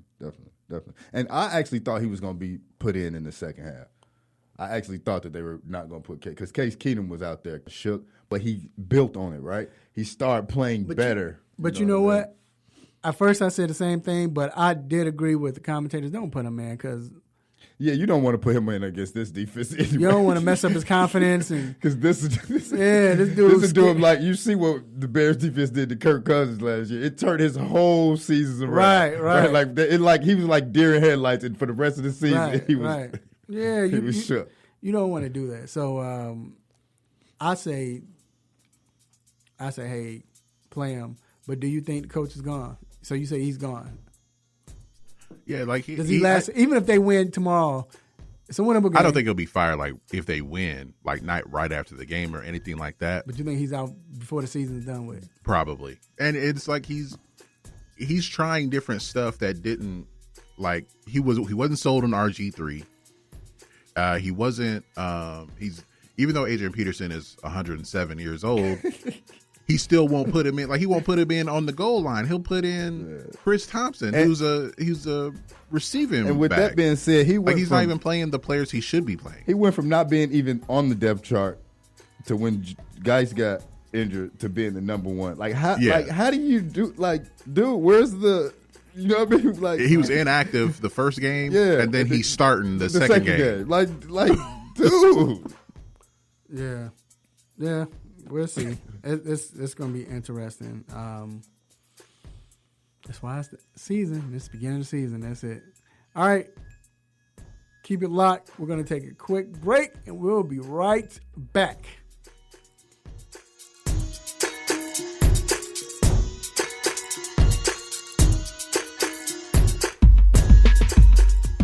Have you been looking for a radio station that gives you sports? I don't believe it! It's a touchdown! Entertainment? Are you not entertained? And other special interest talk shows? Well, isn't that special? All on one app? Yo, that's dope. What app is that? It's the Real 1100 AM app for WWE. Grab it for free in your Google Play or Apple App Store today.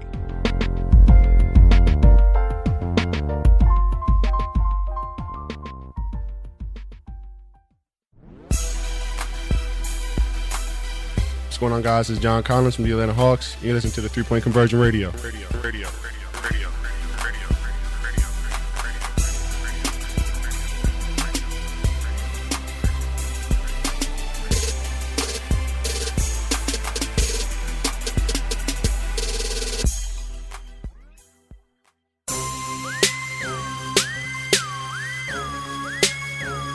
Right, we are back inside the 3-Point Conversion Sports Lounge. And I want to bring in our family, our cousin, Dr. Donald Fowler III, orthopedic from Ortho Atlanta. How are you doing, sir? Doing well, guys. How's it going? We're good. We're good. What's up? So, everyone, we're you all know we're me and D. We from Chicago. We're Cubs fans, And last week, Dr. Fowler said something about, and I don't even think he was trying to do something like throw a shot, but we took it like that. So I came back. So I have to say this, Doc. So we were going over the show, and this is what we're talking about. And Doc threw another shot. He was like, well, we could talk about the Cubs' injuries and how they might be using this as an excuse for why they. I couldn't even come back from that. I just threw my gloves down, man, and just stumped away. I don't even want to Nah. baseball. Well, like it's a good time if you're a DC guy like me. It's I guess a okay time to be a baseball fan, but it's not a good time to be a football fan. So Right, at least Bears got the better things on Monday night. So Right. There you go. And that might have where it came from. That might have been where it came from that game. Yeah.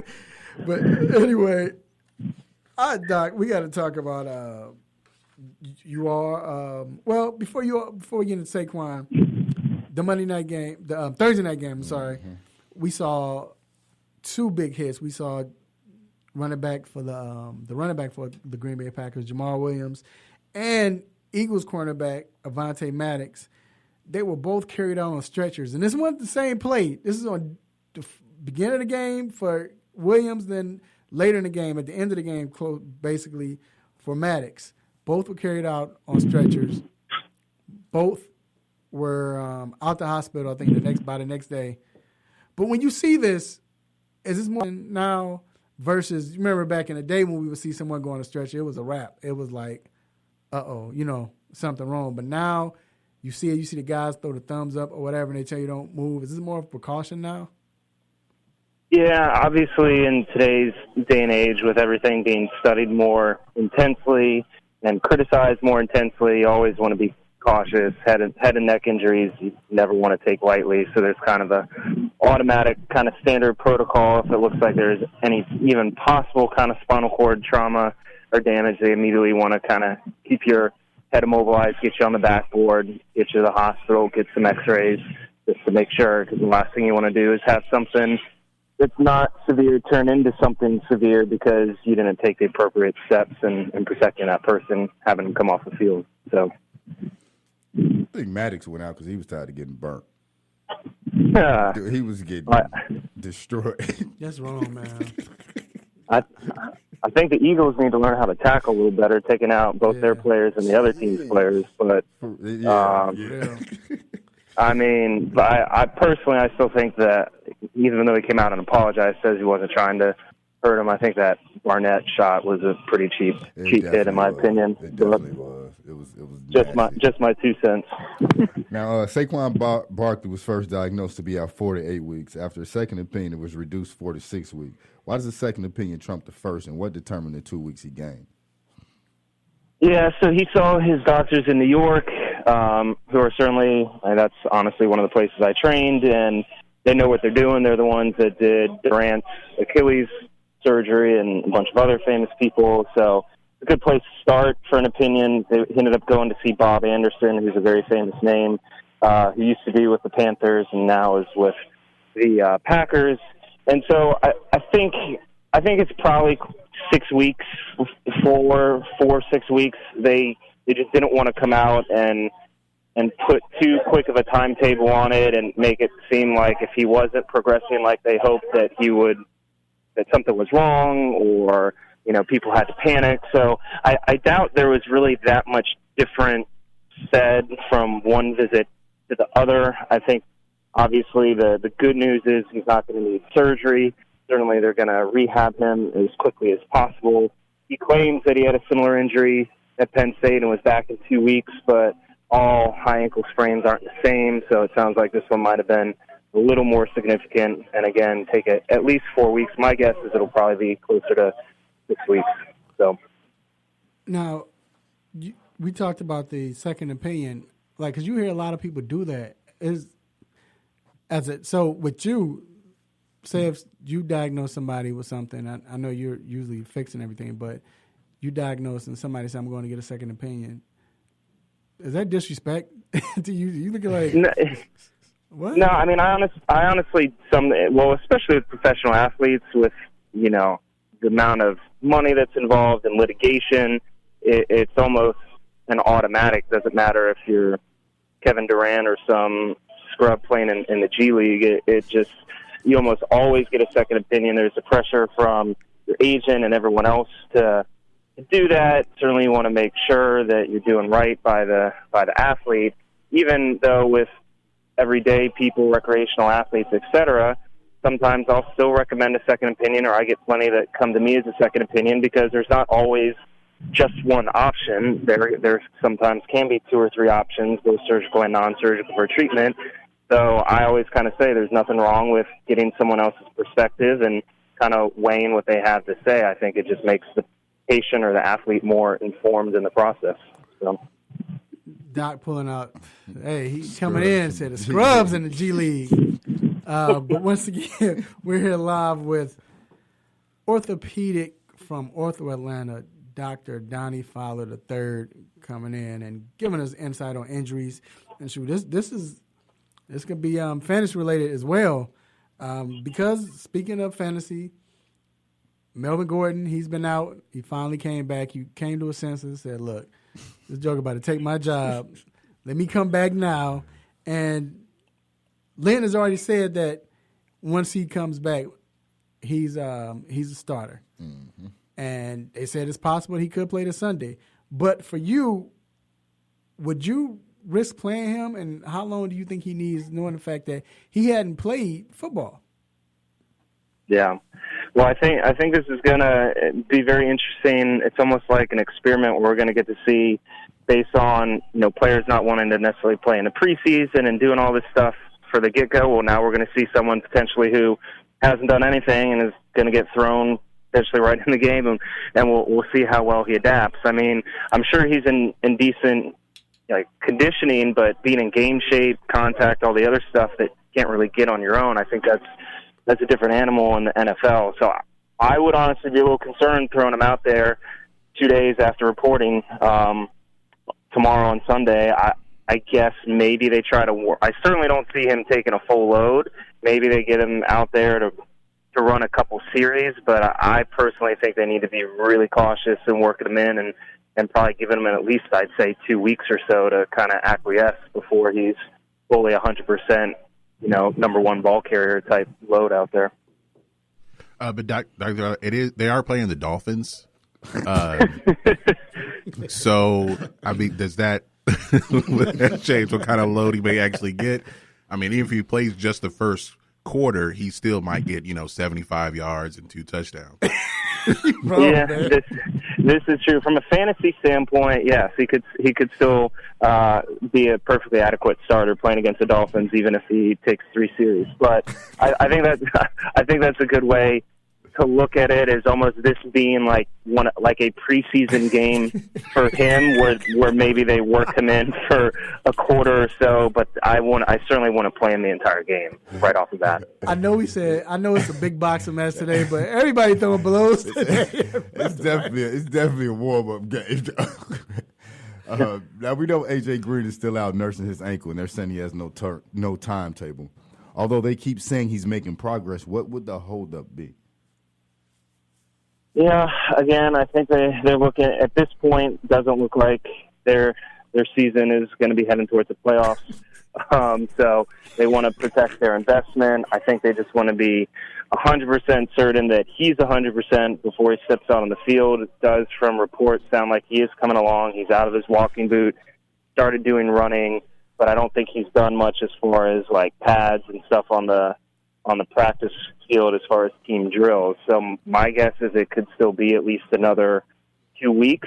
If I had to try to put a timetable on it, I'd say at least another 2 weeks. But I think they're just being smart given the circumstances.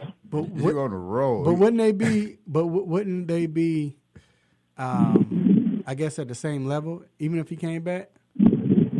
No, let me stop. I mean, talking about Green and I mean, it's not like he can play defense. It's not like they can play offense either. But all right, see, Doc, you got me. You pulled me into it. All right, man. We appreciate you for coming on. All right, guys. Always good talking. Have a good weekend. All right, have a good weekend. All right, we are going to take another break. Get patched up, and we'll take a break, and we'll be back to talk about more sports. Keep it locked.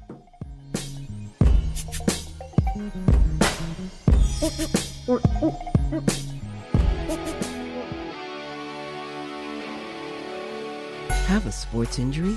Need to see an orthopedic doctor? Ortho Atlanta is one of Metro Atlanta's largest orthopedic and sports medicine practices, providing orthopedic and sports medicine care for the whole family. With 37 physicians and 14 offices, the practice provides the highest level of care for injury of muscles, joints, bones, and spine. Ortho Atlanta offers convenient access to a full range of musculoskeletal surgeons and specialists. Ortho Atlanta also offers on-site physical therapy, pain management care, MRI imaging, and workers' compensation care.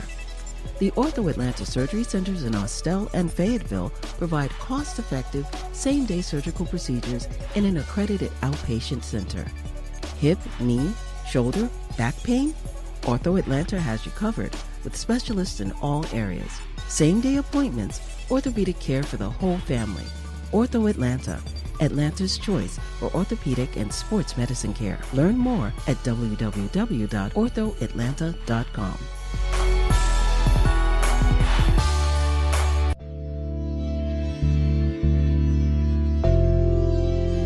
Hey y'all, it's Channel 2's Taisha Fernandez, and you need to listen to the 3-Point Conversion. 3-Point Conversion. 3-Point Conversion. 3-Point Conversion. 3-Point Conversion. 3-Point Conversion.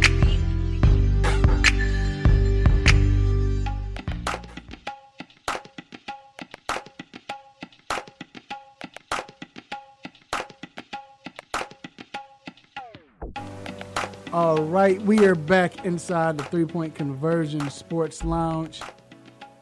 And hey, big week ahead for Major League Baseball.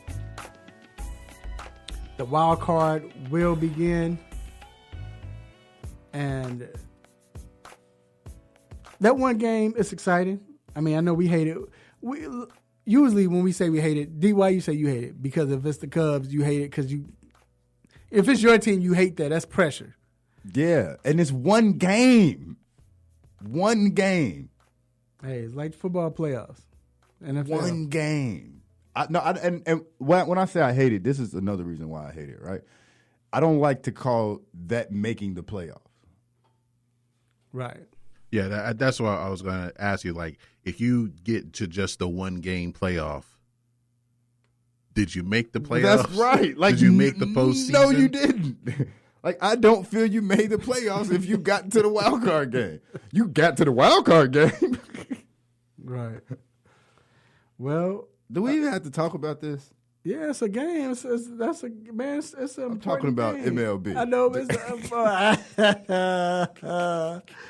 So we have the Oakland A's going up against the Tampa Bay Rays. Both not at 96-64, which don't matter, but they're in. Man, Cleveland missed it. Didn't make it. Did not make it. Who do you have in this game? Oakland, because it seemed like they're there every year. They got experience. It seems like every year they play in the wild card game. Who you got? This is why I say. And they ended with the exact same record. Yeah, I think Tampa Bay gets it. I guess it depends on this series. Well, it depends on who gets the home game now. Yeah, because they still play today, right? But I don't know, man. Like you said, I think Oakland has experience, but the way Tampa Bay they've been steady all season. It's just Yankees just went on that major run, and Oakland goes on their run that they always go on every year. So, but if the Rays and Oakland, if Oakland gets in and they beat the Rays, do you think they have a better chance? Because they would face Houston. Do you think they have a chance to face Houston? And the thing is, I don't think Houston wants to play. Well, I don't know, because I don't think Gee, Houston cares who they play. Is there a way you can look up that stat and see their records against each other and see what the record is this year? Because Oakland is in Houston's division, so they've seen each other. They know what Oakland brings to the table. Yeah, that's a fact. So I don't know. In baseball, would you rather play like in basketball? So you would rather play your division because you know them. Okay, Right, but right. as far as this, you playing against Tampa Bay, you play them throughout the season. All right, so from I see first, Houston was 11-8 against Oakland this year, and so the other team is the Rays. Let's see, they're not in their division, so they don't play each other very much. And that's what I'm saying. You 11-8. That's not. Yeah, it's just 3 games over 500. Yeah, that's an even series. Tampa Bay won 4 out of 7, so 4-3 against the. So maybe Astros. you do want the A's. Maybe they don't want to see Tampa Bay. Right. And Tampa Bay, well, whoever played Houston. I mean, but they played each other like that was that series. The first series was in August. The other series was sometime in the first half of the season. So in March. So they played each other in March and August. Well, again, that's both of them gonna be playing with house money because they running up against Houston. They're Right. supposed to be the favorites. right.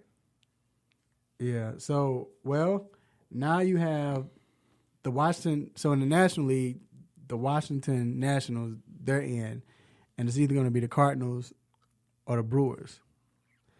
Now, I don't know if, as the Nationals, you want to face the Cardinals right now. I mean, you would take your chance on a team that, even though they've been playing well, but not as well. Milwaukee 8-2 since Yelich went right. They balling, but I would still rather play a team without Yelich in a 1-game playoff. But Washington has been reported that Max Scherzer would not start, which I don't understand that. They're trying to save him for the first game, I guess. But For the first game, you might of not the make it to. Yeah. So who they starting? Strasburg? I mean, I don't know who else they got. it might be Strasburg because I didn't see them. All I saw was they're not starting Scherzer, and I don't know if. But the thing is, they got it locked, so I don't know if they're doing this to say, all right, let's go ahead and. They're not starting him today, or they're not starting him on Tuesday. They're not starting him on Tuesday. He's not starting. Dave Martinez is. Did that change within the last day? Yeah. Because Scherzer would start the wild card game, but now he's not. He's not. Yeah, I saw the report last night. Came out that said he's not starting. What's that about? I don't know. I don't know how true it is, but it was on the 4-letter network. I saw it. I don't understand it. That doesn't make sense to me. But I mean, if you got Strasburg, he's been pitching well this year. Right. Facts. So real well, real good. But who do you like in those? Do you still like Washington to come out no matter who they play? Now they play the Cards. But I don't see the Cards losing. I see the Cards winning the division. I see Nationals beating the Cards. Straight up. They not going to play them. Watch. Well, or whoever they play, but still, just right now, Nationals. They going to win. Nationals they've been steady. They've been that Oakland or Tampa Bay Rays team in the National League. It's just that they played under the Braves. The Braves been out of this world. But the Nationals, and it's crazy, the year that Bryce Harper leaves. But you always see that, right? Like almost all the time in baseball, right? When the MVP, the team leader, the home run hitter leaves, the team stays good. I mean, probably the greatest example of that is like Don Mattingly came to the Yankees right after they went to a World Series. They never went to one with him. As soon as he retires, right? Then they win 3 in a row. Yeah. Or even Pujols, right? Like when Pujols was they leading won the Cards. The Cards won one without him. You know, as me being a Cubs fan, I'm like, yes, Pujols is gone, and they go on and win 5 more. Right. Right. Yeah. Like I said, I like Nationals, man. I think the Nationals are it. I think they will go ahead and win whoever they play against. I believe the Cardinals will win out, and I think they'll play the Brewers. But I think even if the Cardinals win, because of pitching, that's the number one thing. In a one-game playoff with a team like the Nationals, you don't want to play them. And whoever wins is going to go against the Dodgers, right? Right. Oh. But with pitching, I know anything. But with pitching, though, I'm just saying the fact that they have pitching, and they're gonna have 2 nights out of Scherzer and 2 out of Strasburg. Yeah. But then you got Ryu over there. You got Kershaw, who he's not what he used to be, but you still got Kershaw. You got possibly the and as good as Ryu has been, still I would rather have Strasburg and Scherzer pitching in a playoff game over them. I'm still reading that Scherzer starting. That's a 6:30 yesterday. Yeah, last night. Last night it came out that the report saying he wasn't going to start. They're saying they're going to hold him out and not start him. So I don't know. We'll see. But all right, we're going to take a quick break. We will be right back.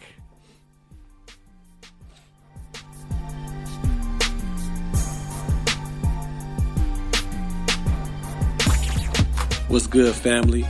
I'm Marlon Sucker Free Jones, a Sucker Free Life LLC, and I'm locked in every Saturday to the best sports show on the planet, the 3-Point Conversion, where no team or no player is off limits. So let's talk sports, the best of the best, the worst of the worst, and everything in between. Can you dig that?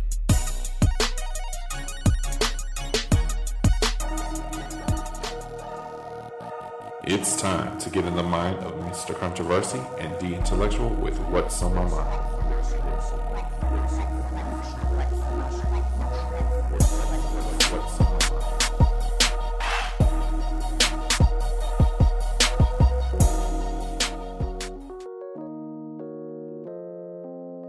Back inside the 3-Point Conversion Sports Lounge.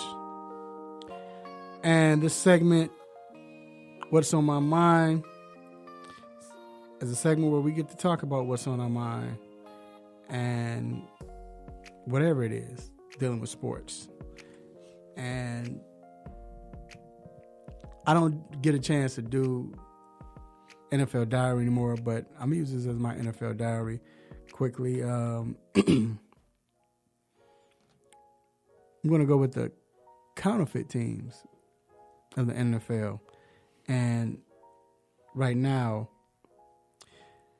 and I go for the counterfeit teams of last week. I do that, how they won and everything. Green Bay was going to be one of my counterfeit teams. They lost. You see why? They hadn't beat. Every game they won, the offense didn't play well. They hadn't played well. The defense played well, but we was waiting for their defense to come back, which it did against the Eagles. We saw what happened. They get torched against a team that's really still missing a lot of starters on the offensive side, a lot of receivers. But they get torched, so they were one. I'm no need to do that. You saw the results. That's why they're counterfeit.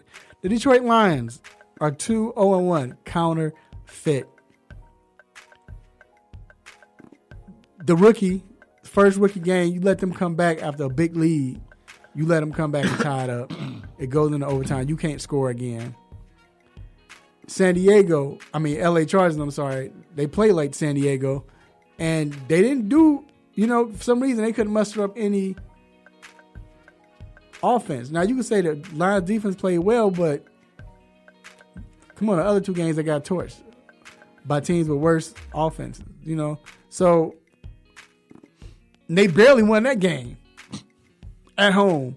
And then you go to Philly, you beat Philly, but Philly playing with practice team wide receivers.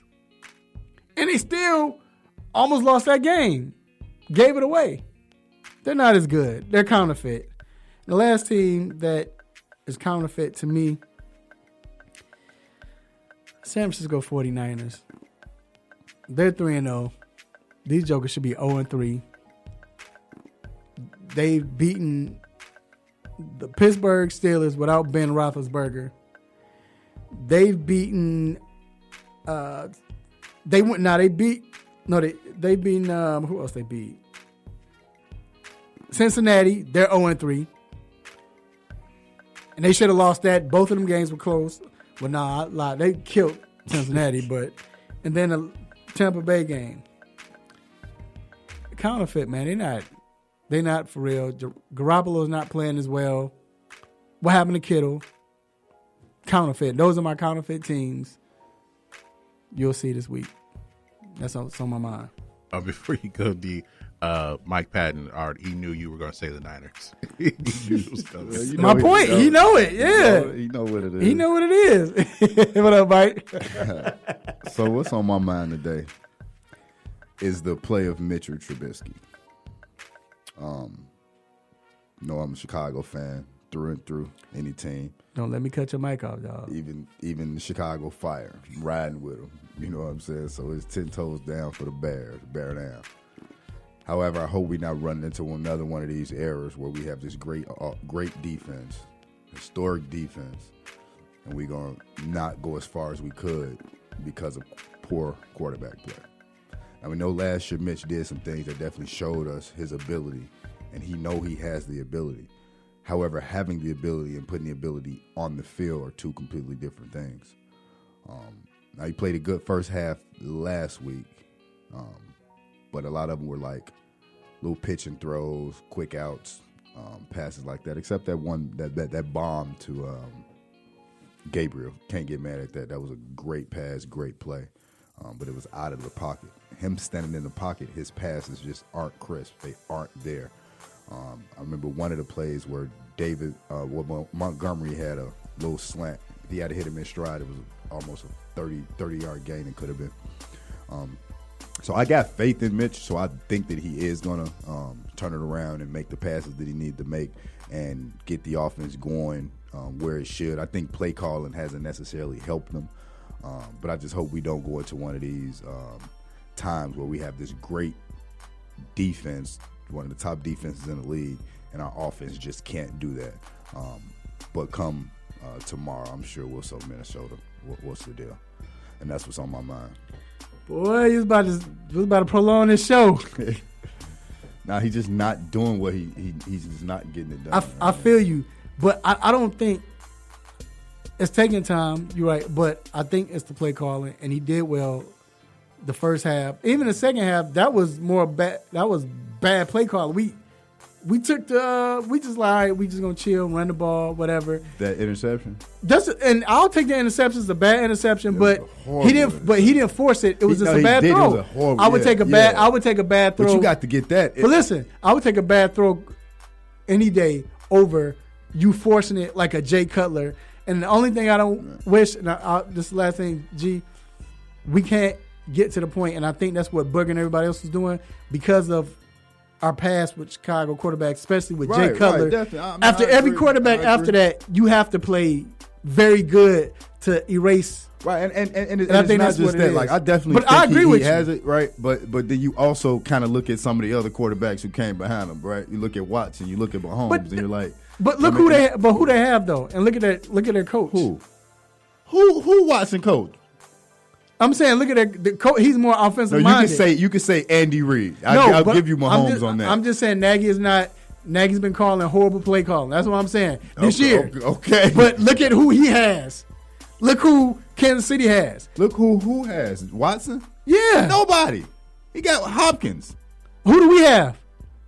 Allen Robinson, Gabriel, Burden, Nagy, Cohen. But who do we have? No.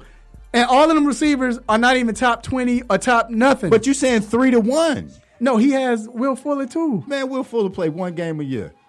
And it's better than our receivers. All right, it is time. See, it's about to prolong after the show. So, but anyway, it is time to let you go. You hear this music. But before we let you go, we have a couple of shout-outs, and stay tuned because you might be one of them. I know who not getting a shout-out is the intellectual. I ain't even let him say nothing. No, but shout out to the Almighty God for giving me this platform, man, giving me this opportunity to do what I do, say what I say, speak what I speak, to make you all happy, upset, mad, want to give me the stop it button. I appreciate it, God, and we're going to keep this going forward. Thank you, Raphael. And I want to thank Jerry Jones as well for that drop. I'm always thanking for that. And I want to thank my... Comes off like you like the Cowboys. No, I'm just glad he did it. I want to thank our sponsors, Ortho Atlanta and Cindy Cuz Barbershop. Also, I want to thank our guest, Damian Adams. He's family, but Damian Adams and Dr. Fowler. I want to thank my engineer, G. And I want to thank... yeah. Being election. Thanks, Fred. I just want to thank everybody for always listening again. Always listen to us every Saturday morning and watching us on Facebook, Instagram, keeping up with the page. You see we get that information out there. We're just trying to get better. And again, we appreciate friends, family, and fans for always listening and always tuning in. I want to thank my family and friends, my beautiful wife, my children, my cousins, aunties, uncles, brothers, sisters, nieces, nephews, grandparents, and I want to thank everyone else who just listened. And make sure you love family, know that you love them while they're still alive. Eat good, enjoy this weekend, watch some football, watch that fight, have a great time, be responsible. And next week, same time, same show, same crazy host, same sports nonsense. Will you miss me? I'm out. Peace. You just got done listening to the 3-Point Conversion Sports Lounge. Be sure to follow us on our Instagram, Twitter, and Facebook accounts at the 3-Point Conversion. And also make sure you check out our website, the3pointconversion.com. Be sure to follow us live and listen every Saturday morning at 10 a.m. Eastern.